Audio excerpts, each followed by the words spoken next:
chat, le chat de conversation. Et sinon, je voudrais juste savoir si vous avez regardé la vidéo que j'ai postée hier. J'ai partagé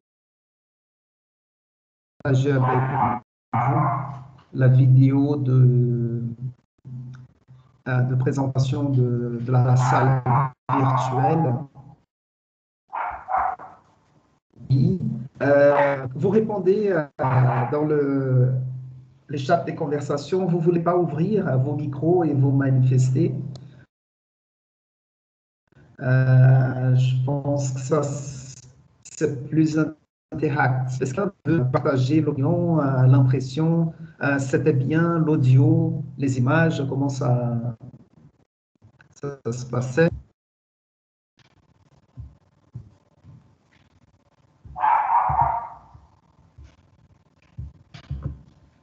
Non?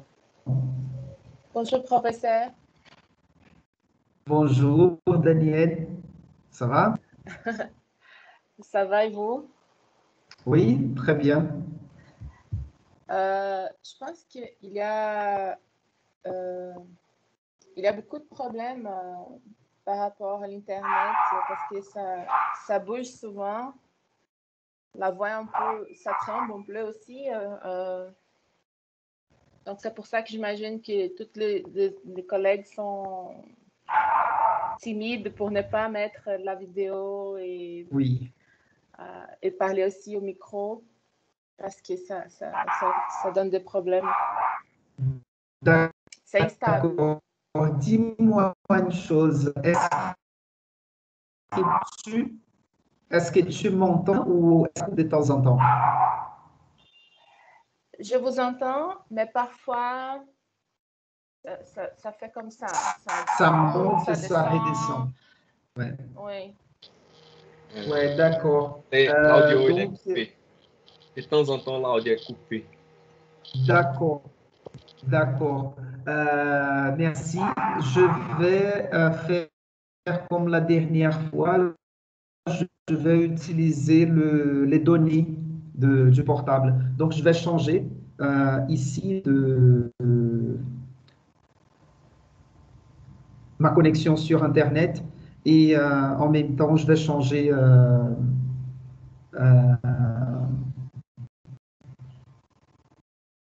je vais quitter l'ordi et je vais passer au portable. 2 secondes parce qu'il faut que je connecte le phone avec le portable. Je reviens.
Voilà. Est-ce que ça marche bien maintenant? Ça va?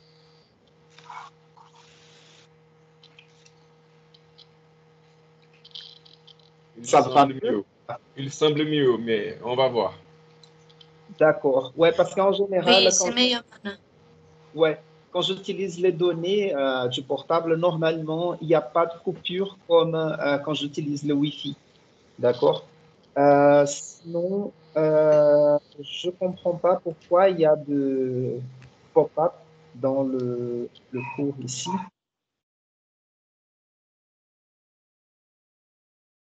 Mais bon. Et voilà. Donc, je vous demande par rapport à la vidéo que j'ai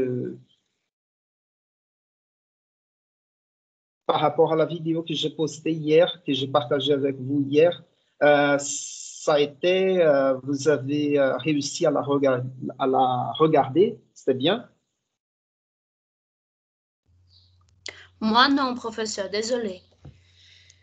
D'accord. Moi non plus. D'accord. Et pourquoi vous n'avez pas regardé la vidéo? Parce que, en fait, je veux comprendre ce qui se passe. Est-ce que vous avez vu la notification vous indiquant qu'il y avait la vidéo à regarder ou pas? Non, ce qui se passe, c'est que j'ai deux ordinateurs. C'est un ordinateur que j'utilise pour ici, pour faire la classe de français, et un autre ordinateur pour travailler. Et hier, j'ai travaillé beaucoup et je n'ai pas allumé l'ordinateur. C'est leur ordinateur ici. Alors, c'est pour ça que je n'ai pas accédé à mon mail. Ah, d'accord. Parce que vous pouvez aussi habiliter les notifications sur Teams. Je ne sais pas si vous utilisez cette salle virtuelle comme application sur le portable ou sur l'ordi. C'est une bonne manière aussi d'être toujours informé sur les activités de la discipline. D'accord?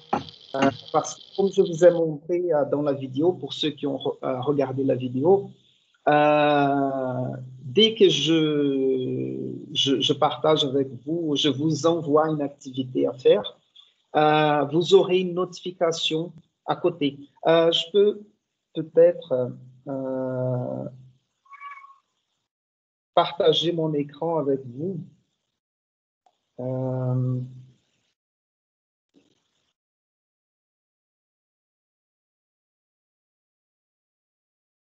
Laisse voir ici.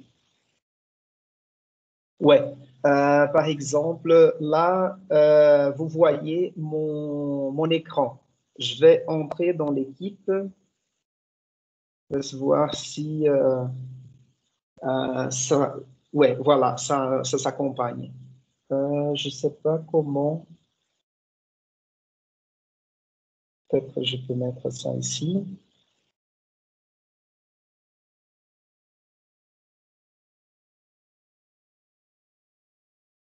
Ouais, je le laisse à côté. Donc, le cours de poésie, je vous montre ici. Donc, par exemple, ici, dans cette colonne, dès que je vous envoie une activité de cours, comme celle que je vous ai envoyée pour aujourd'hui, de la définition de poésie,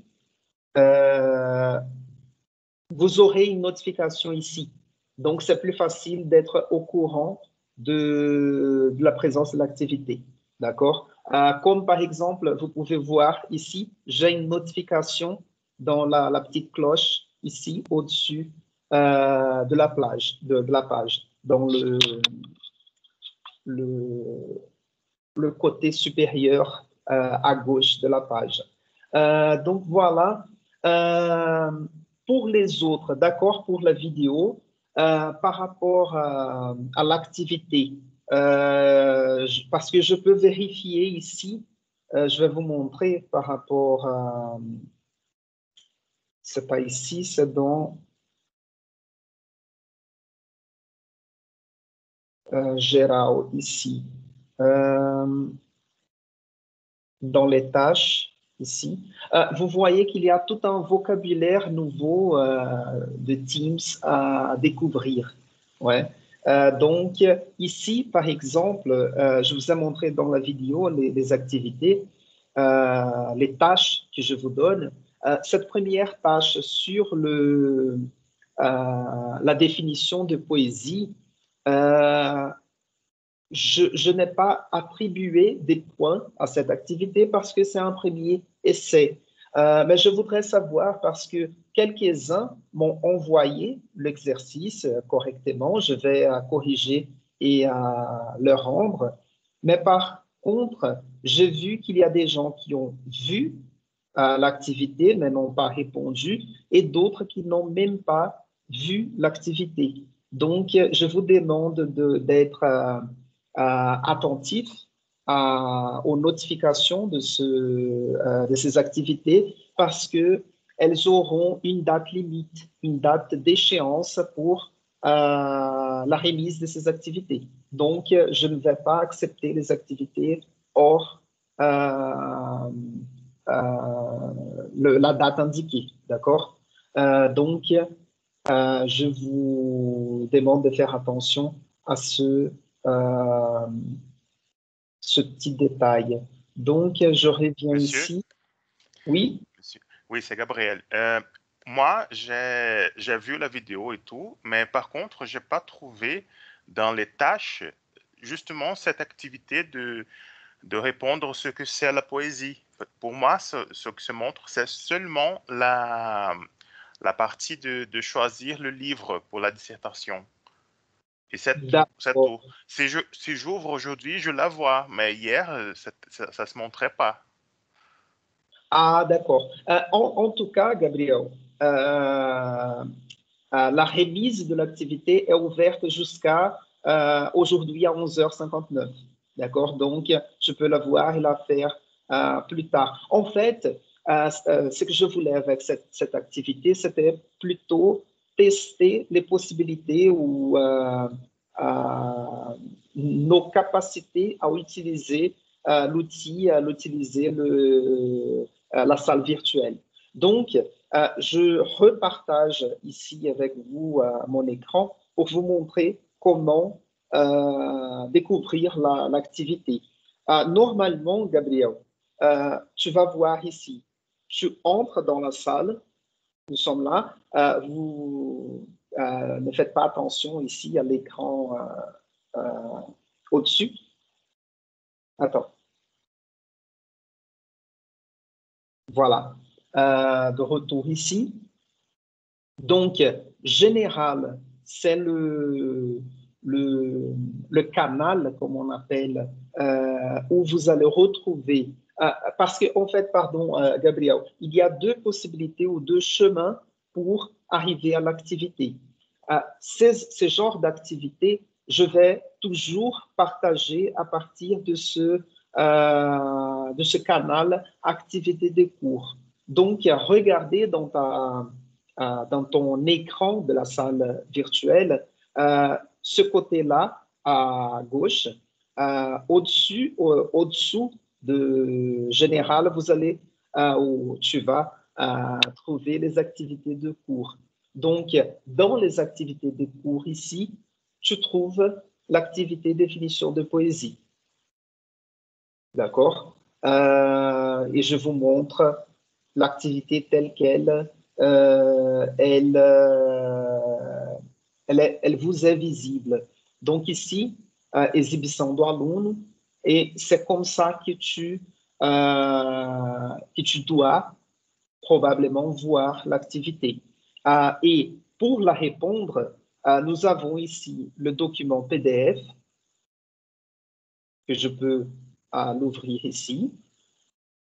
C'est le temps que ça charge.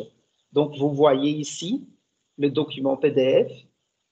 Je profite là l'occasion parce que j'ai découvert qu'il y a un problème de page. Je ne sais pas si il manque 2 pages ou s'il y a une page redoublée. Je vais vérifier ça après le cours et si besoin, je change le document. Et ici, votre définition de poésie, ce document Word, il est disponible, il faut juste cliquer dessus et vous avez les 2 questions que j'avais demandées. Gabriel, c'est un peu plus clair? Oui, oui, oui, c'est clair. En fait, c'était juste la façon de trouver les tâches. C'est tout. Parce D'accord, qu'hier, j'ai essayé quand même de rentrer dans l'activité de cours et ça ne se montrait pas pour moi. Je ne sais pas d'accord. pourquoi. Ouais. Je ne sais pas s'il y a un problème s'il y a eu un problème de paramétrage, de rendre l'activité disponible juste à partir d'une certaine date. C'est possible aussi. Ce n'était pas mon intention, mais peut-être il y a eu ce problème. Et l'autre chemin, Gabriel, c'est celui-là de la colonne à gauche. Mais si tu viens ici, dans les onglets au-dessus de la page, tu peux taper sur Tarefas. Il me semble que toutes les applications de Microsoft, dans cet accord avec l'UNB, on ne peut pas changer la langue. Donc, ce sera toujours en portugais. Donc, ici, tarefas, définition de poésie et voilà l'activité. Donc, il y a ces deux possibilités de chemin. On peut retrouver ici dans la colonne à gauche ou ici au-dessus de la page à partir de tarefas. OK? Je reviens donc à notre cours. Je finis le partage d'écran. Prof, vous pouvez rester avec le partage de votre écran parce que j'ai un petit doute en concernant cette tâche. D'accord. Oui. C'est un oui.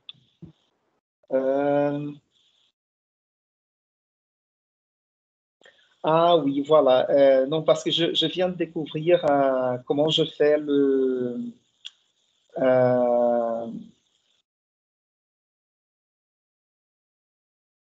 pour la liste des présences.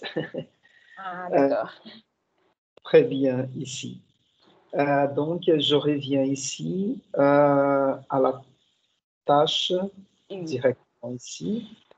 C'est juste un contre que j'ai encore et je suis en train d'effacer cette contre. J'ai commenté ça avec prof Carmen, mais je suis encore, comme je dis, j'ai un peu crainte de faire quelques fautes, quelques erreurs dans l'application et donc c'est pour ça que je n'avais envoyé encore l'activité. J'ai créé un classeur, un petit dossier dans mon ordi pour chaque classe de romans et des poésies parce que j'ai vu quand vous avez cliqué dans votre définition de poésie qu'il est possible de taper sur les documents que vous avez affichés parce que pour moi, j'essayais de faire ça, mais comme je dis, j'étais un peu effrayée de écrire là et il était public pour tous les collègues et pas comme le tâche.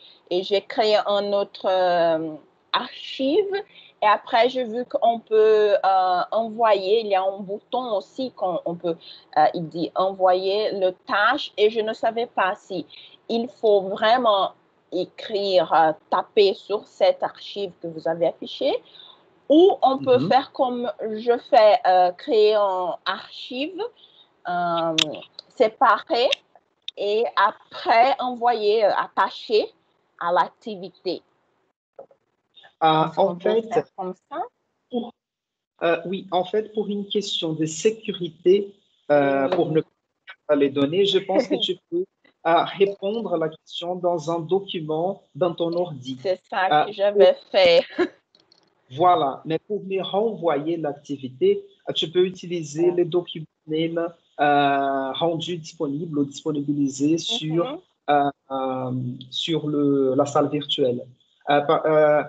En fait, tes camarades de classe peuvent, ceux qui ont rendu l'activité hier, ils peuvent te répondre mieux que moi, en fait. Parce que D'accord. je sais que Caroline, Daniel, tu m'as rendu l'activité ou pas? Thiago, parce que j'ai jeté un coup d'œil sur les réponses. Natalia, les deux Natalia ont répondu. C'est parce que je suis un peu insécure de taper quelque chose ou cliquer sur quelque chose dans l'application parce que je suis en train de apprendre vraiment de comment utiliser tous les outils qui sont donnés par l'application. Mais c'est en question de sécurité que j'ai créé cet document à part, mais je vais faire ça. Merci, prof. C'est juste un doute parce que, une autre chose, j'ai cliqué sur éditeur document, mais parce que mon ordinateur utilise une différente application que le Microsoft, donc je ne réussis pas d'ouvrir l'éditeur Word, peut-être. Je crois qu'il essayait de Open Word, mais j'ai déjà fini la tâche, mais je n'ai encore envoyé. Mais maintenant que je sais qu'on peut faire comme ça, envoyer, je vais envoyer après la classe. D'accord? Merci, prof. Si ça ne marche pas l'édition du document ici en ligne, parce que je sais aussi, je disais, du risque de perdre la réponse. Par contre, je vois que à tout moment, tout ce qu'on fait est immédiatement sauvegardé par l'application. Donc, le risque d'accord. des choses, c'est assez difficile, il me semble. Je ne peux D'accord. pas te garantir. Par contre, au pire, je pense que ça ne change rien si tu m'envoies la réponse dans une pièce jointe. D'accord. Ouais. D'accord, merci. Pièce jointe. D'accord.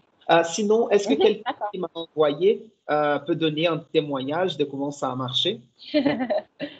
Envoyer l'activité.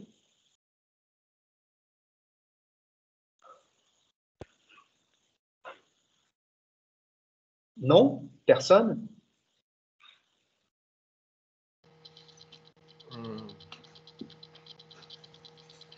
Bonjour, j'ai un peu de honte pour faire une définition de poésie avant de lire la définition des dictionnaires, mais je n'ai pas répondu encore parce que comme je vous ai dit, je n'ai pas de temps encore. Je crois qu'en travaillant de la maison, on travaille plus que quand j'étais de façon présentielle. Hier, j'ai travaillé jusqu'à 8 heures de la nuit, jusqu'à 20 heures. Alors, ce n'est pas une excuse, c'est vrai, parce qu'il y a des impressions que tous les élèves sont dans la maison, ils n'ont que les activités de l'université. Mais ce n'est pas vrai, il y a des élèves qui travaillent encore. Comme je vous ai dit, j'ai un peu de honte de mettre une définition avant de lire le dictionnaire. Mais je vais le faire quand même. Mais c'est juste ça, c'est juste un peu de honte parce que le concept de poésie que j'aurais pu avoir avant de lire les dictionnaires serait un concept plutôt, comment dire,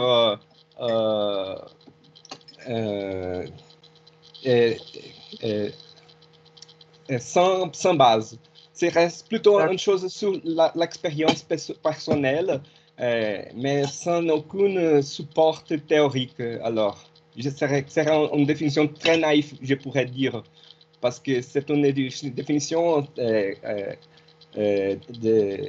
manière, comment on peut dire, personnelle, de l'expérience personnelle. En fait, Eric, l'activité, elle est composée de deux questions. Une question que tu dois répondre avant la lecture du texte, de l'entrée du dictionnaire, et la deuxième question, tu répondras après la lecture du texte. Donc, je veux savoir d'abord la définition personnelle et intuitive et non théorique, Et la deuxième question, je veux savoir, c'est que la lecture du texte a ajouté à votre vision de la poésie. Oui, D'accord? j'ai compris. Vous voudriez savoir les points de partie et les points d'arrêt. Et après, la lecture, oui. Voilà. Mais c'est vrai, Henrique, j'ai eu un peu d'honte aussi parce que je n'ai pas envoyé encore ma tâche aussi parce que je suis encore en train d'essayer d'améliorer parce que je pense que ma réponse est, comme vous avez dit, est naïve, presque d'enfant. Quand on parle de poésie, je ne sais pas comment m'exprimer. En concernant un genre si sensible, je ne sais pas comment dire, mais je peux un peu d'honte aussi d'envoyer. C'est pour ça que je n'avais envoyé encore, mais je suis d'accord avec vous. En plus, ce genre d'activité, comme je répète encore une fois, ces tâches, activités des cours, toutes ces activités que je vais vous envoyer à partir du canal activités de cours, ce sont des activités dont la réponse est personnelle. Il n'y a pas une réponse correcte, une réponse pas correcte. D'accord? Donc, ne vous inquiétez pas, ne vous souciez pas de répondre à ces questions. Il faut tout à fait répondre et envoyer et m'envoyer ces tâches, ces activités, parce que vous allez recevoir des points par ces activités. D'accord? Et une autre chose, c'est laissez voir. 2 secondes, je vais juste voir ici ce que vous avez écrit. Non, ça fait déjà un moment. D'accord. OK, on peut commencer. Et je vais partager avec vous ici le texte de ces documents retirés de Kindle. Vous voyez ici le texte projeté. Et en fait, je voudrais commencer cette conversation avec vous à propos de poésie. Pour ce, voilà, c'est mieux comme ça.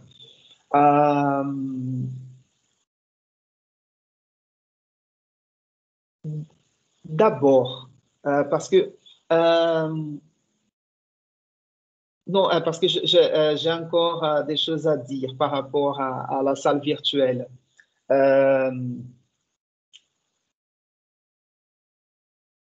Oui, donc je vous ai demandé de faire attention aux notifications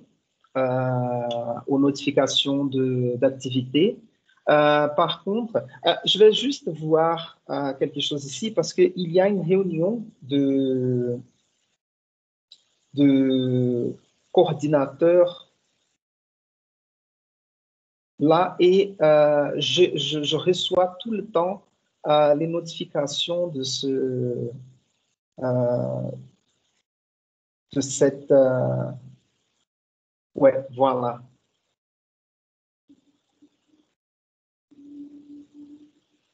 OK, ça va, parce que je recevais tout le temps les sons des notifications de cette réunion des coordinateurs, les questions posées à chaque instant. Mais sinon, par rapport à la vidéo, je vais commencer à vous envoyer, parce qu'on va travailler, ou je compte travailler en 2 sens. Je vais faire de vidéos, comme je vous ai dit, expositifs pour expliquer un certain contenu du cours. Et je vais vous envoyer, comme je l'ai fait hier avec cette vidéo de présentation de la salle de cours. Mais je vérifie encore comment faire des vidéos interactives. Donc, je vais utiliser un système qui me permet de vous poser des questions pendant que vous regardiez la vidéo. Donc, pour continuer la vidéo, il faut répondre à des questions. C'est une manière aussi de contrôler la transmission de contenu.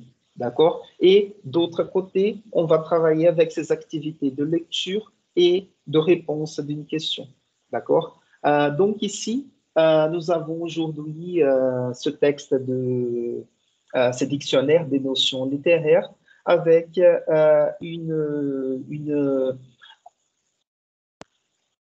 on va dire, entre définition de poésie et un parcours historique du genre littéraire poésie. Comme je vous ai demandé par écrit, est-ce que quelqu'un, une ou deux personnes, veut se manifester par rapport à son opinion, à sa vision personnelle non théorique de la poésie? Est-ce que quelqu'un veut partager avec nous les intuitions, les définitions, comment ça marche, ce que vous pensez de la poésie? Est-ce que quelqu'un...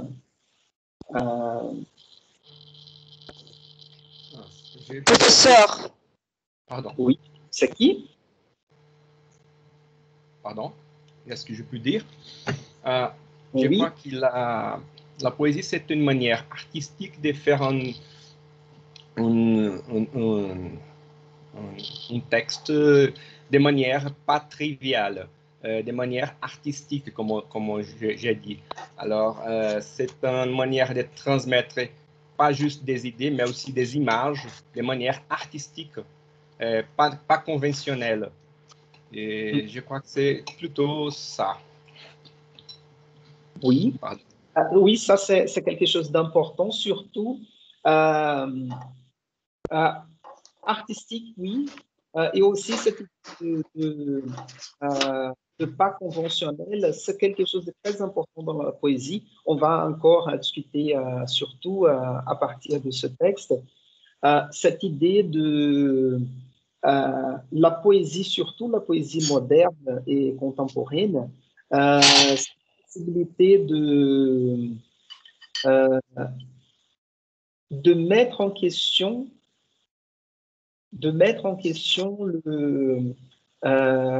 les perceptions habituelles. Donc, la poésie nous aidera à changer ou à avoir une autre perception de faits quotidiens. On peut dire un peu comme ça.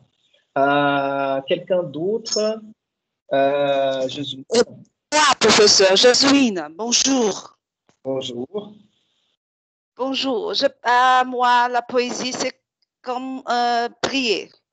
C'est une façon de faire face à quelques sentiments, parfois mauvais, parfois bons. Je remarque des mots des autres, je répète, mais aussi je pense à Oswald Montenegro, quand il dit dans un poème, il dit que mes mots ne soient pas répétés comme prier, mais qui sont respectés, qui soient respectés comme les mots d'un homme inondé de sentiments. Et je pense qu'il y a des sentiments qui ont besoin de mots pour qu'on puisse se faire bien avec soi-même. C'est là. Ok, merci, Josuine. Cette idée, on va discuter aussi à partir de ce texte, cette question des sentiments liés à la poésie, et ça nous renvoie à l'idée de lyrisme. On va en parler un petit peu aussi, mais c'est important de ne pas confondre lyrisme avec la poésie. La poésie ne se résume pas à la notion de lyrisme. La poésie peut être un espace, un lieu de partage des sentiments. Mais la poésie est aussi d'autres choses. Mais le lyrisme est un composant important de la poésie. D'accord? Qui d'autre? Anna-Caroline? Pardon, Daniel Bernard, d'abord. Alors, pour moi, je fais la différence entre poésie et poème parce que la poésie, c'est tout ce qui nous fait bouger dedans, la volonté de s'exprimer de n'importe quelle façon. Ça peut être un poème, ça peut être un roman, ça peut être un tableau, une peinture. Donc, c'est cette volonté de s'exprimer. Et les poèmes, c'est les genres écrits, divisés par strophes, vers, avec des rythmes ou non. Donc,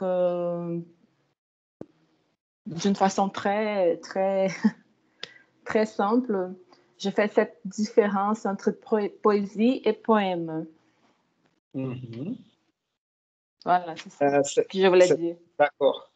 OK. Merci, Daniel. Et en fait, c'est intéressant cette question parce que, comme je disais, je viens de dire, la poésie et lyrisme ne sont pas la même chose. Et poème et poésie ne sont pas la même chose non plus. Et ça, c'est intéressant. On peut considérer, c'est plus facile de définir le poème que de définir la poésie, peut-être. Le poème, comme tu disais, c'est une forme, c'est un texte avec une certaine forme, avec certains composants, certains aspects. On va parler du vers, de la strophe, du rythme, et voir ce qu'on peut enlever comme aspect ou comme élément composant du poème, mais avoir encore un poème. Oui, donc le poème, c'est quelque chose, on va dire, de physique, un produit, un texte fait. La poésie, on peut considérer tout simplement comme un genre littéraire, comme le roman, le théâtre, l'autobiographie, comme ça. Par contre, on peut considérer la poésie comme quelque chose de plus large, comme une espèce d'état d'esprit, comme un état d'esprit. Je veux dire, par exemple, on peut avoir, on peut retrouver de la poésie dans la nature, dans le quotidien, dans quelque chose qui n'y a pas d'intention d'auteur. Ouais. On peut voir, par exemple, de la poésie, je ne sais pas, dans un coucher de soleil. Ouais. Et comme je dis assez souvent, ce n'est pas par hasard qu'à Rio, on va à l'Arpoador et au coucher de soleil, on applaudit les couchers de soleil comme une œuvre d'art parce qu'il y a une certaine poésie dans la scène. Ouais. Donc, on peut faire ce genre de différence entre poésie et poème. Très important, bien joué. Anna-Caroline, maintenant. Oui, prof, maintenant je me sens un peu réassurée par mes collègues. Je crois que ma définition n'est pas très loin de ce que vous avez dit.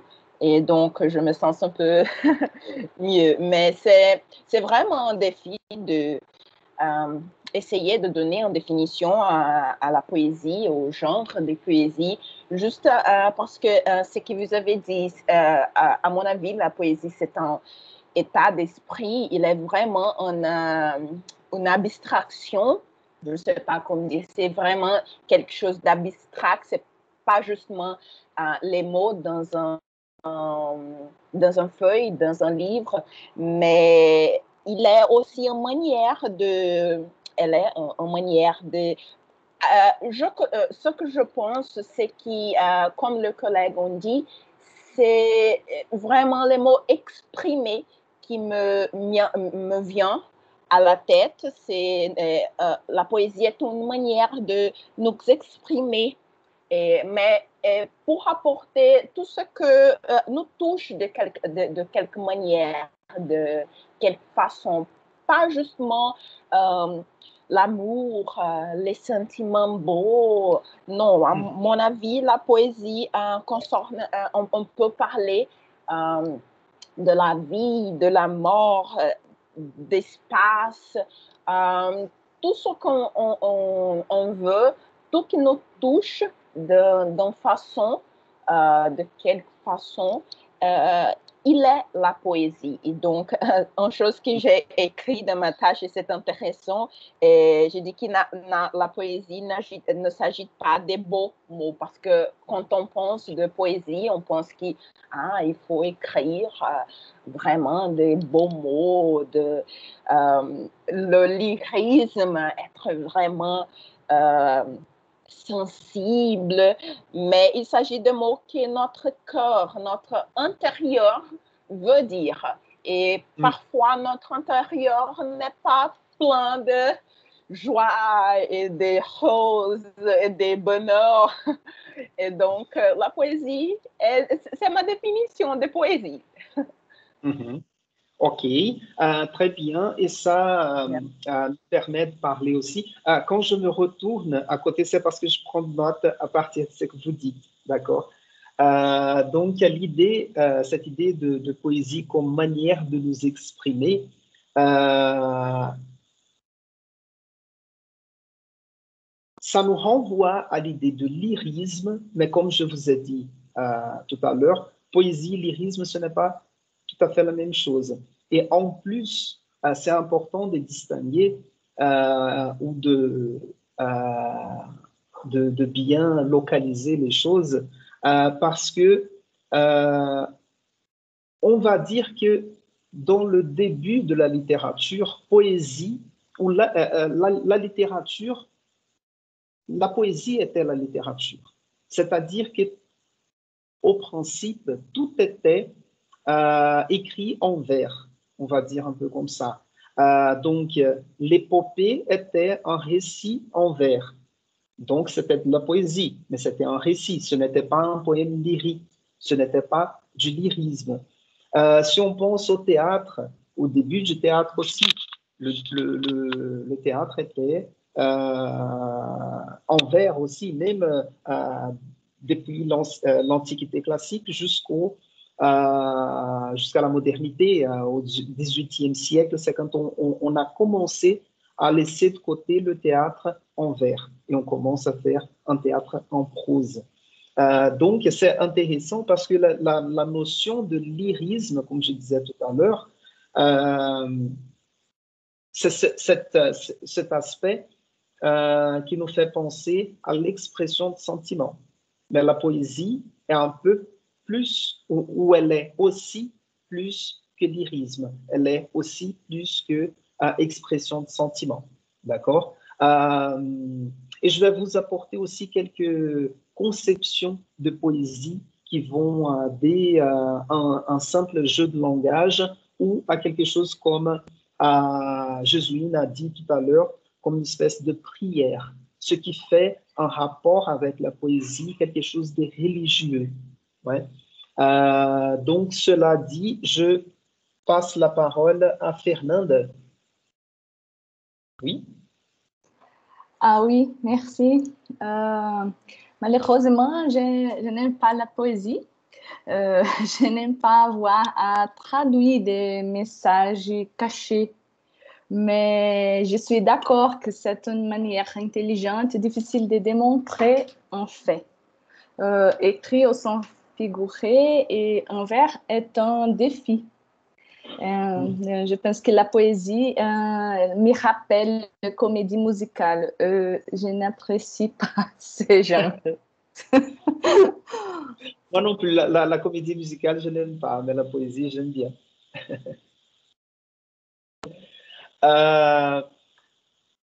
Fernande, c'est une bonne question à voir à partir des textes qu'on lira pendant le semestre, si la poésie est une espèce de message caché. D'accord? Je crois que certains poèmes sont une espèce d'énigme avec un message caché, mais d'autres, peut-être, non. Ce que je veux dire, c'est que parfois, le message du poème n'est pas directement transmis, mais par contre, comme on disait tout au début aujourd'hui, nous avons cette possibilité, c'était Henrique, si je ne me trompe pas, qui avait apporté l'idée d'expansion, il n'a pas utilisé ces mots, mais d'expansion de l'expression des sentiments ou des visions de monde, des images. Parfois, c'est difficile à comprendre parce que c'est un aspect de la réalité nouveau, qui nous est nouveau. Oui, mais quand on lit de la poésie dans notre langue, il semble que les connaissances politiques et sociales font défaut. C'est pour ça que c'est difficile pour moi. D'accord, ouais. Oui, mais en tout cas, ce n'est pas facile. Ah oui. Ouais. Et même le premier cours, je vous ai dit que on va lire des textes dont la seule approche que nous avons, ce n'est pas de trouver un sens. C'est peut-être de trouver une sensation, l'évocation de quelque chose, mais un sens logique, c'est très difficile à trouver. Et là, je pense que ça renforce cette idée que tu nous as apportée de messages cachés. Je suis d'accord avec toi, mais ce que je veux dire, c'est juste ne pas généraliser et dire que la poésie est un message caché. Il y a des poèmes, certains textes qui sont vraiment des énigmes, des messages cachés. En plus, parce que la poésie, plus que la prose, utilise le sens figuré, comme tu as dit. Ouais. Et le sens figuré, c'est de parler d'une chose pour parler d'une autre. Donc, un message caché dans ces cas. Donc, je suis d'accord avec toi. Merci. Et de rien, je vais voir ici qui Raphaël.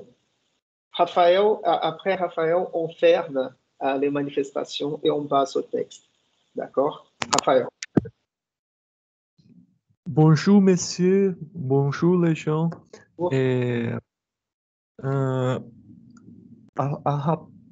Sur ce sujet de la définition de poésie, je pense qu'il est possible d'arriver à une définition plus formelle et généraliste. Je pense que la poésie peut être définie par la structure en vers et par un type d'énonciation qui a un rythme, un vocabulaire plus concentré, qui est divers de laquelle qui est employé dans une phase prosaïque. Mais de qualquer manière, il y a au fond quelque chose d'arbitraire et quando on fait une définition c'est généraliste comme ça, il y a quelque chose d'arbitraire et de conventionnel, je crois. Bon, c'est ça. Ok, merci. Une question importante que tu as apportée ici, c'est cette structure en vers. C'est un problème que nous avons à réfléchir, savoir si, même si on a un vers sans maître, sans rime, si c'est toujours du vers. Et même certains poèmes qui ont des mots espacés sur la page, par exemple, si c'est un vers ou si ce n'est pas un vers.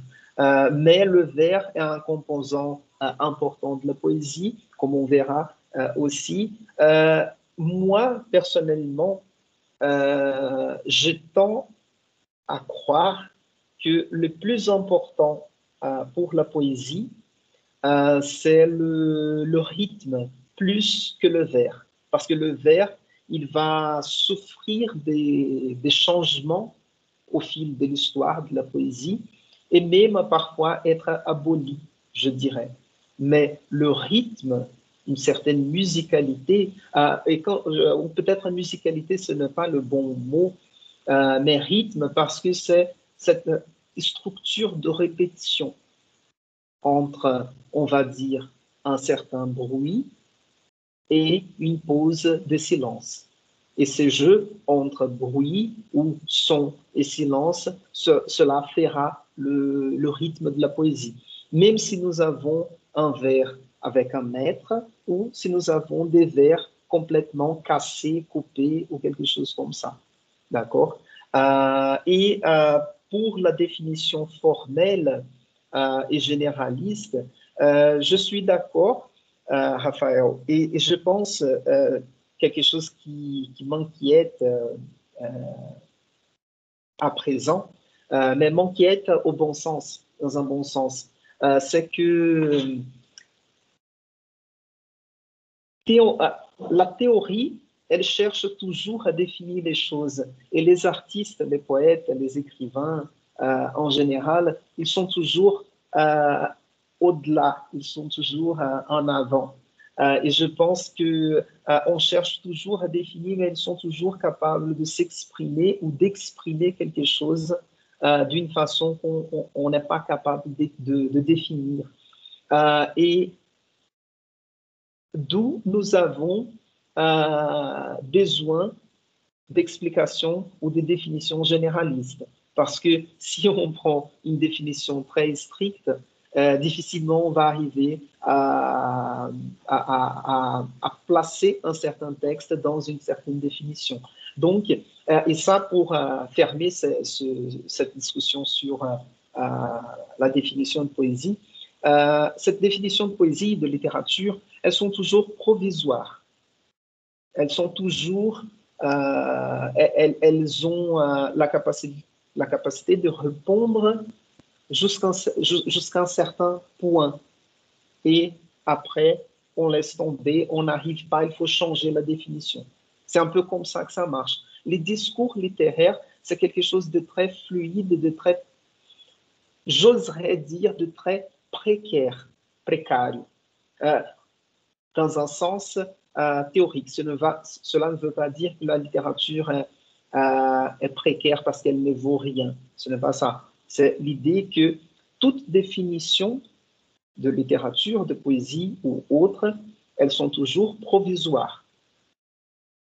Dans la convention, on utilise assez souvent le mot précaire pour parler de cette fluidité des définitions. D'accord? La dernière, Anna-Caroline, tu veux dire encore quelque chose avant de passer au texte? Oui, je veux juste ajouter quelque chose par rapport au rythme que vous avez dit, prof. C'est intéressant de remarquer qu'on associe beaucoup la poésie au rythme, comme les collègues ont dit aussi, le verse, mais comme le prof a dit, surtout le rythme, je suis d'accord, je crois que surtout le rythme donne... Ah, il est joli. Mais comme j'étais en train de dire, le rythme, on a d'habitude d'associer le rythme à poésie, plutôt à la poésie, mais c'est intéressant parce que le rythme est partout.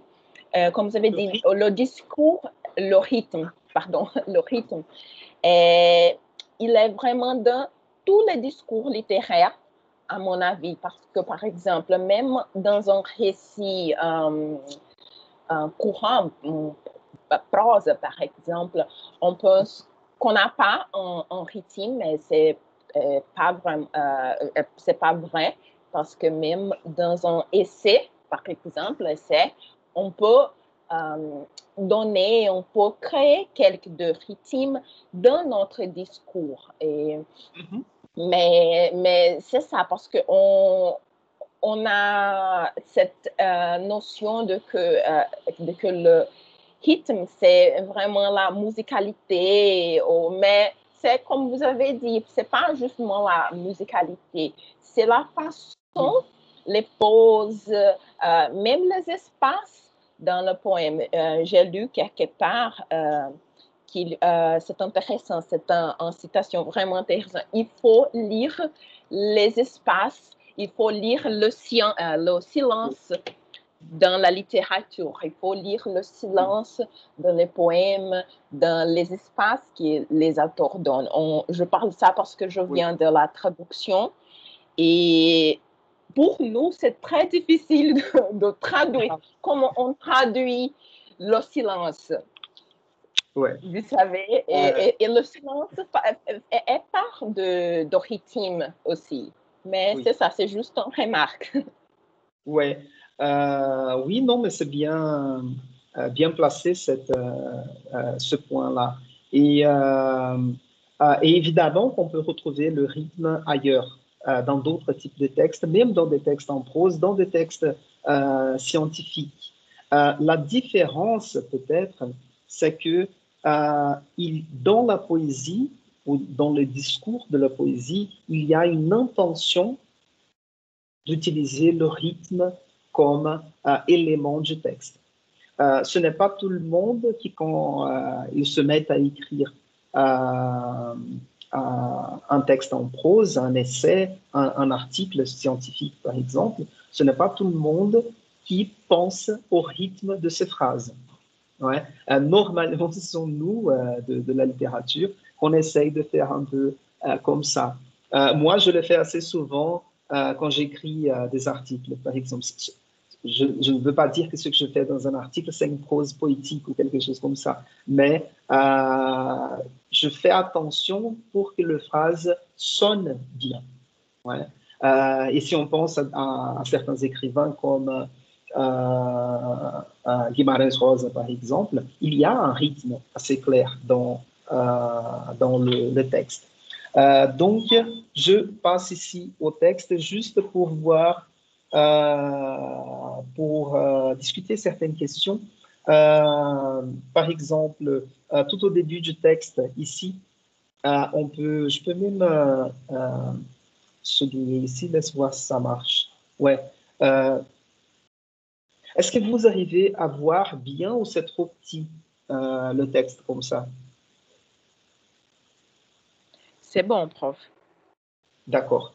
Attends, peut-être je vais changer ici.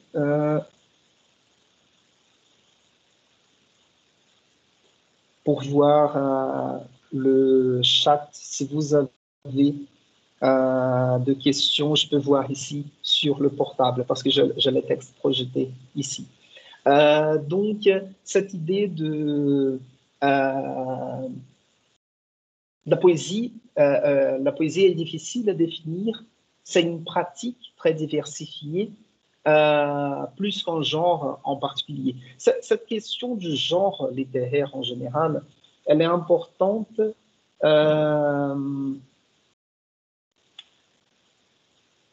plutôt pour nous aider à nous situer. Mais cette séparation des genres, dans la pratique, elle n'existe pas de façon si claire. Okay? On va parler ici que la forme versifiée a caractérisé pour longtemps la poésie, mais aujourd'hui, on tend à dissocier la notion de poésie, la notion de vers. Ça, c'est important aussi. Laisse voir encore. Ici, je montre ici où je regarde.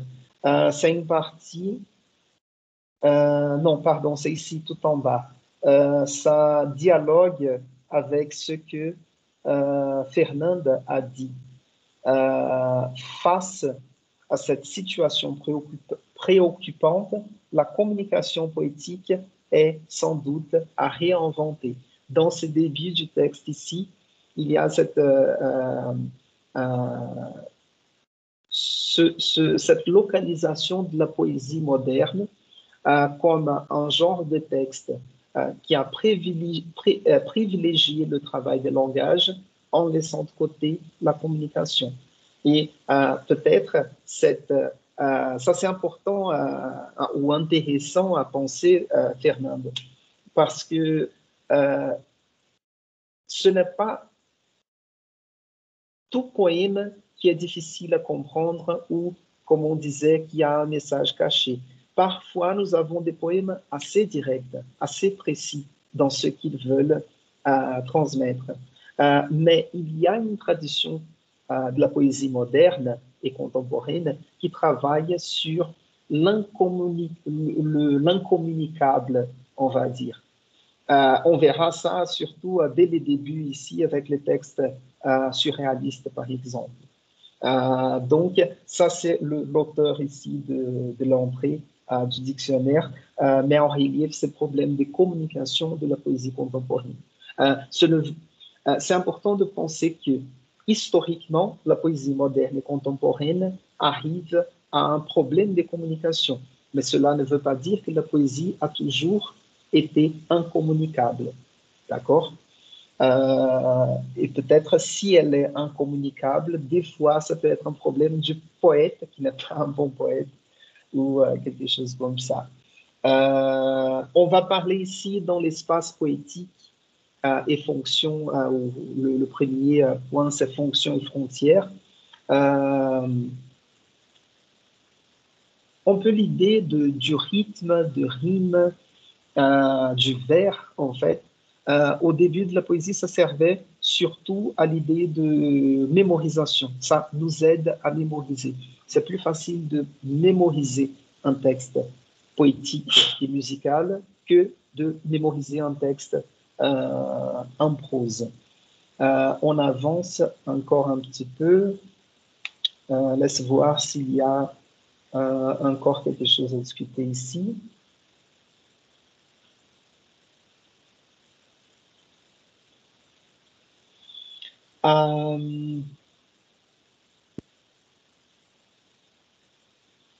Non, encore les formes. Le vers se définit par le fait de revenir à la ligne. Ici, c'est pas une définition, mais peut-être quelque chose lié à l'étymologie de la notion de vers, comme il dit ici.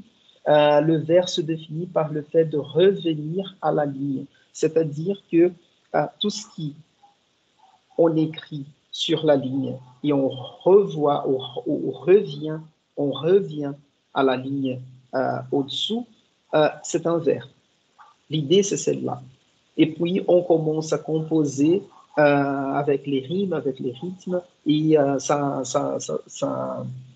ajoute d'autres informations aussi. Pour ce qui est de la rime,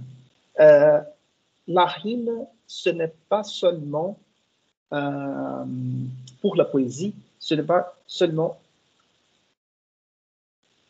on va dire, faire coïncider les sons. Ouais.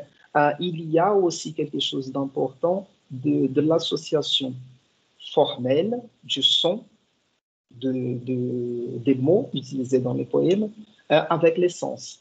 Donc, en général, on cherche toujours l'association des sens, des contenus des mots à partir de la rime. Il y a, une fois que ces deux mots ou trois mots, peu importe, dans le poème, ils finissent par un même son, ça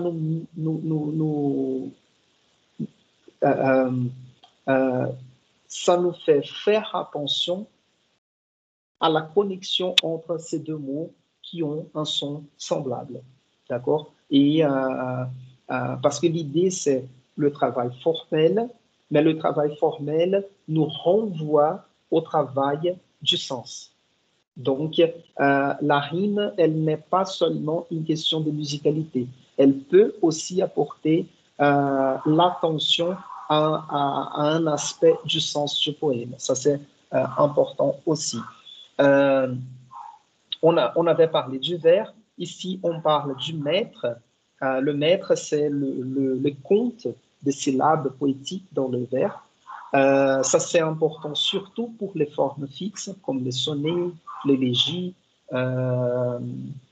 L'élégie, en fait, n'est pas une forme fixe. Mais elle a un mètre, mais la quantité de vers est variable. Mais un sonnet ou un rondeau, ce sont des poèmes plutôt du Moyen-Âge, le rondeau, le virlet, qui sont des poèmes assez musicaux, ou des poèmes assez musicaux au pluriel. Et donc, le mètre, c'est cette quantité de syllabes qu'on va retrouver dans un certain type de vers.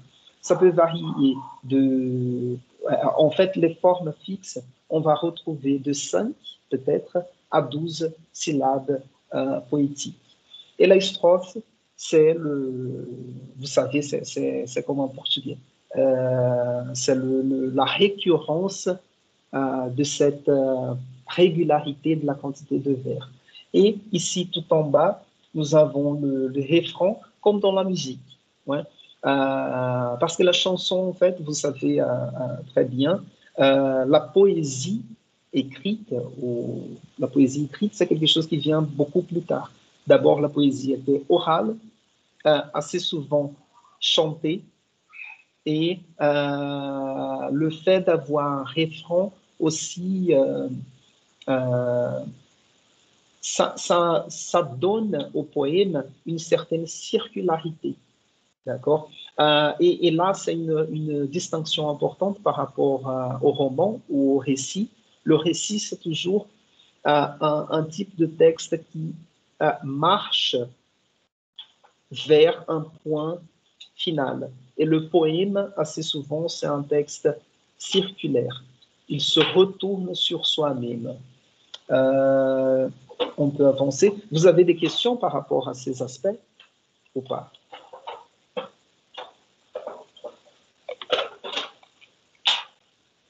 Non? Ok. Non, ils sont assez clairs. D'accord. Par rapport au sens, je soulignais ici la première phrase de cette partie.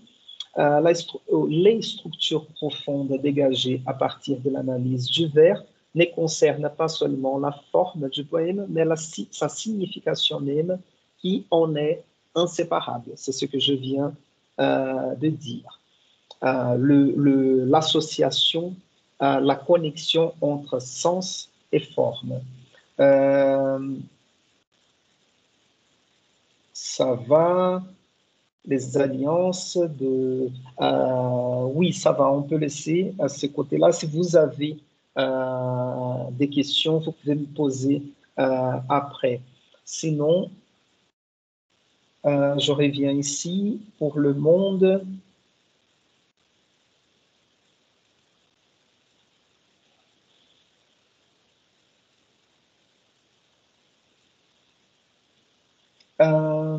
Oui, voilà.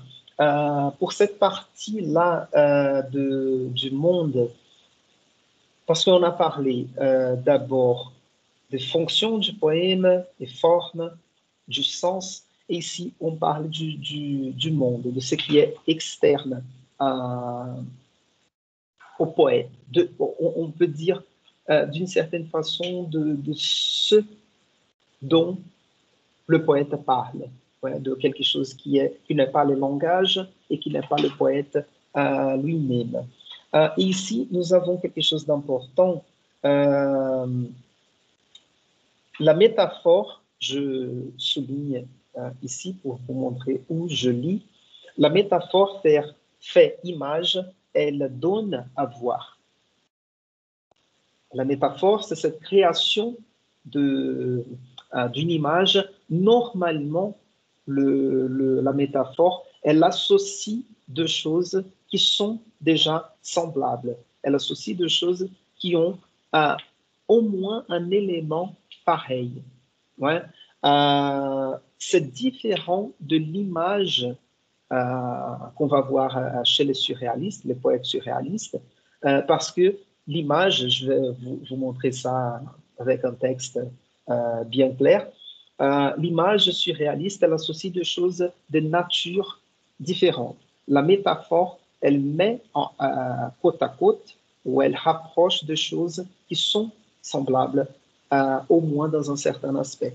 Donc la métaphore fait image, elle donne à voir, elle propose une vision du monde caractérisée, elle aussi, par une équivalence généralisée entre langage, l'homme et l'univers.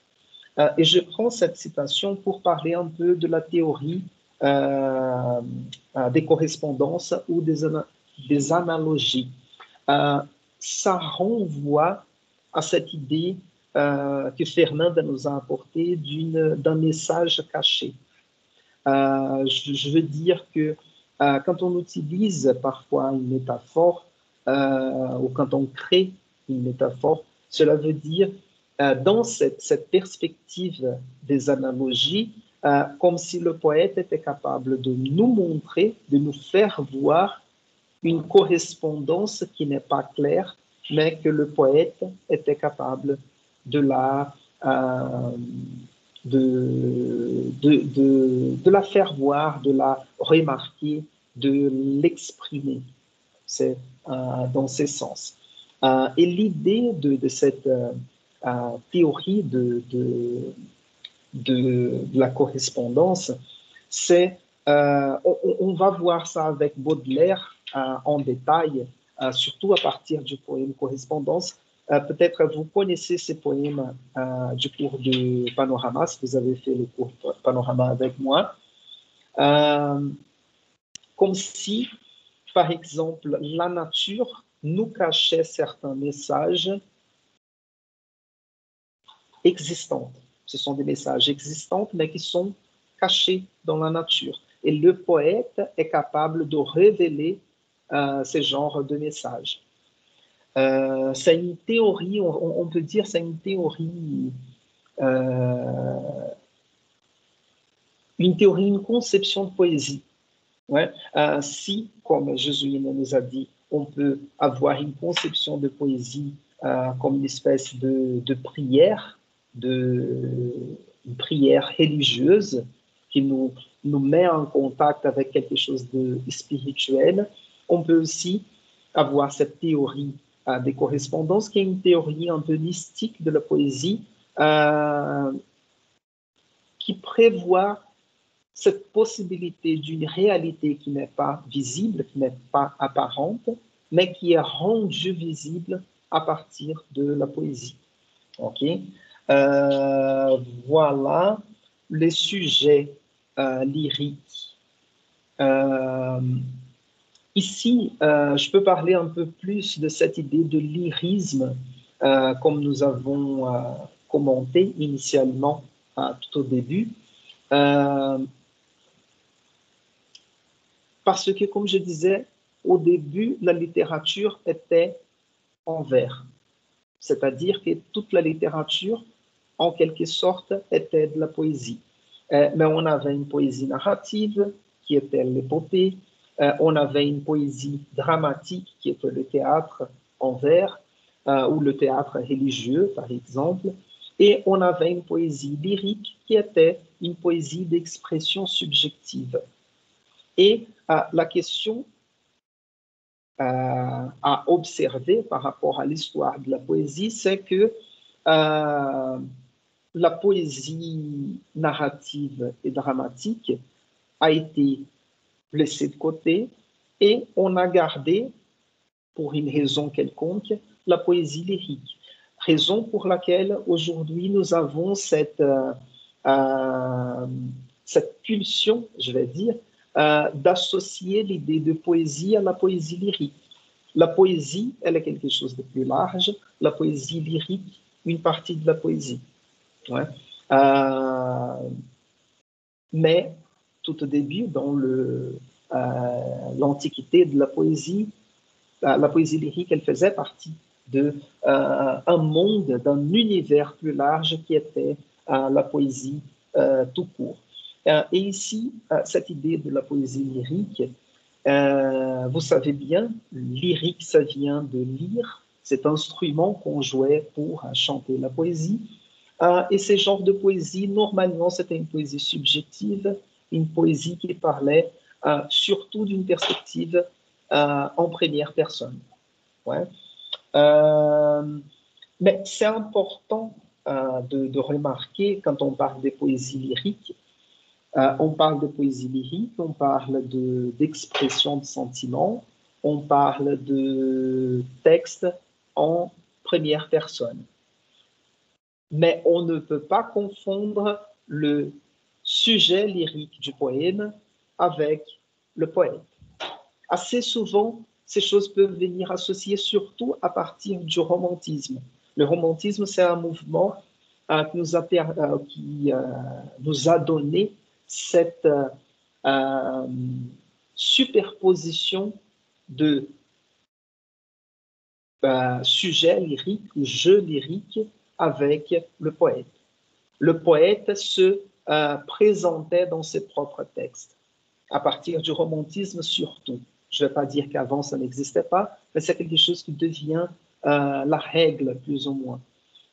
C'est pour ça qu'on associe assez facilement lyrisme et poésie lyrique. Mais il faut toujours se méfier et essayer de ne pas confondre les sujets du poème, le sujet du texte, celui qui parle dans les textes avec le poète. D'accord?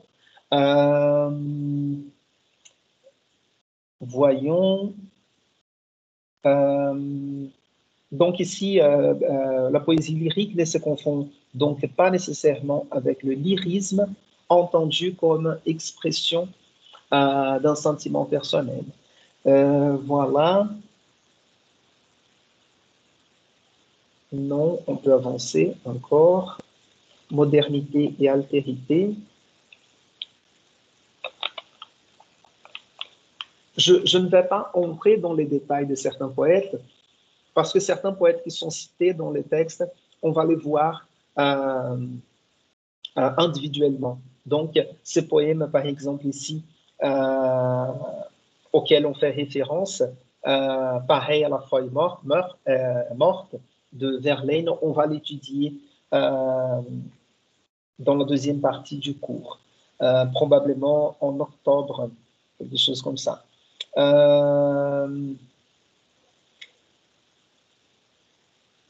Oui. Et ici, je vais juste remarquer un aspect parce que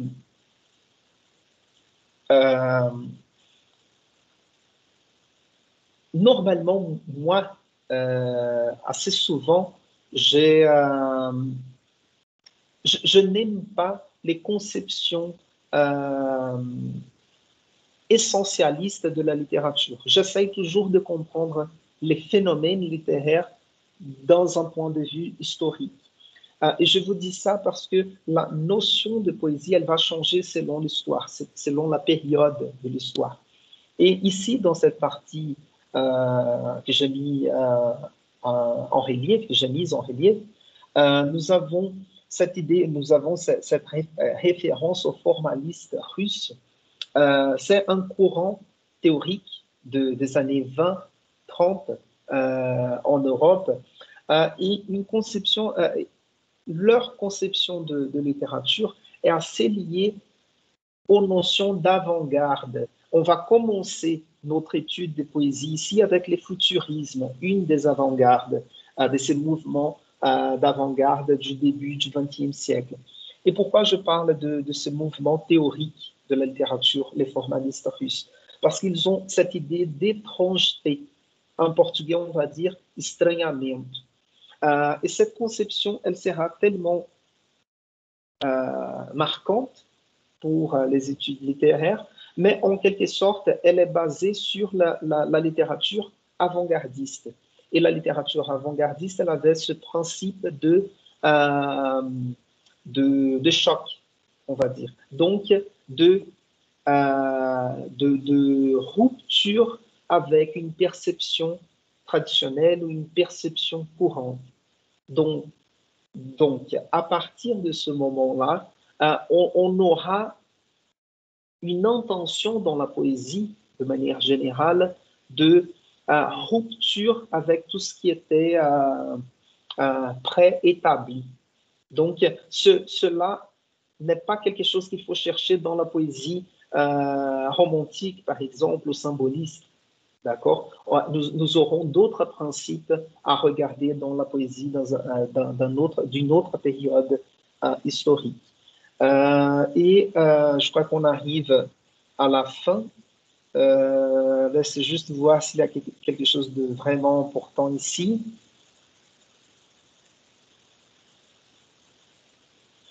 Oui, je ne vais pas rentrer dans l'écriture automatique surréaliste parce qu'on verra dans 2 ou 3 semaines. Et je crois qu'on arrive à la fin du... oui, parce qu'en fait, à partir d'un certain moment du texte ici, on commence à parler de la poésie du XXe siècle en France, où il y a des références à d'autres poètes qui ne sont pas français aussi. Mais ce sont des poètes, quelques poètes. Ici, on va travailler ensemble, comme Francis Ponge, ici, du Parti pris des choses. On verra un genre de poésie beaucoup plus objective, qui n'est pas clairement l'expression d'un sentiment personnel. Donc, voilà, et je crois qu'on peut terminer avec ça, la question du lyrisme, parce que c'était juste l'idée de faire réfléchir sur ce qui est, peut-être pas sur ce qui est la poésie, mais sur ce qui peut être la poésie. Donc, je voulais, avec cette activité et la lecture de ce texte, lancer ou démarrer la réflexion sur la poésie, sur ces genres littéraires qu'on va étudier ce semestre, et aussi de tester l'utilisation des outils de notre salle virtuelle. Je pense que c'est bien joué, c'est bien fait. Pour ceux qui n'ont pas envoyé l'activité, je vous dis, cette première activité, c'était juste un test, donc il n'y a pas de points attribués. Mais à partir de la semaine prochaine, je vais vous envoyer, pas la semaine prochaine, cette semaine même, je vais vous envoyer une activité sur le futurisme. Donc, faites attention aux notifications, mais je vous laisse un mot sur le chat aussi pour vous prévenir de cette activité. Et donc, à partir de maintenant, les activités demandées auront l'attribution de certains points. Je vous indique ça clairement à chaque activité. Est-ce que vous avez des questions ou je peux passer au cours de roman? C'est bon?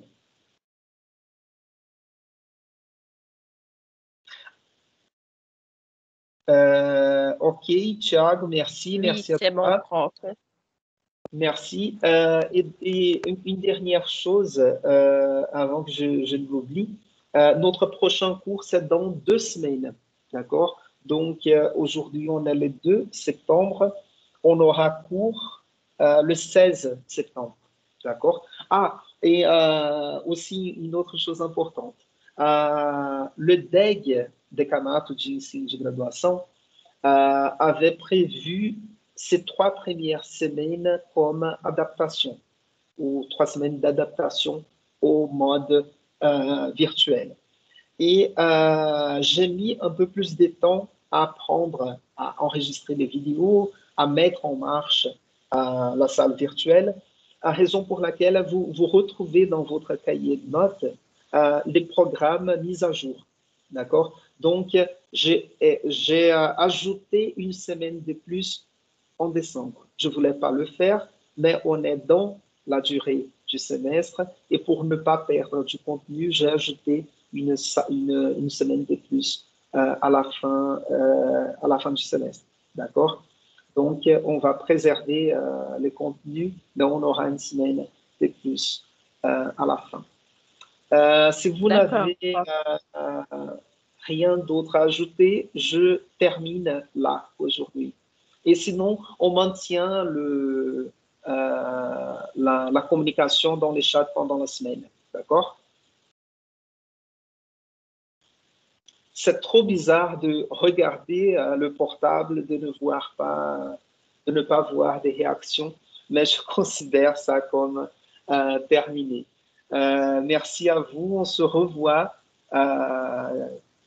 directement, plus ou moins, dans 2 semaines. Mais on se tient en contact. Merci beaucoup. À la prochaine.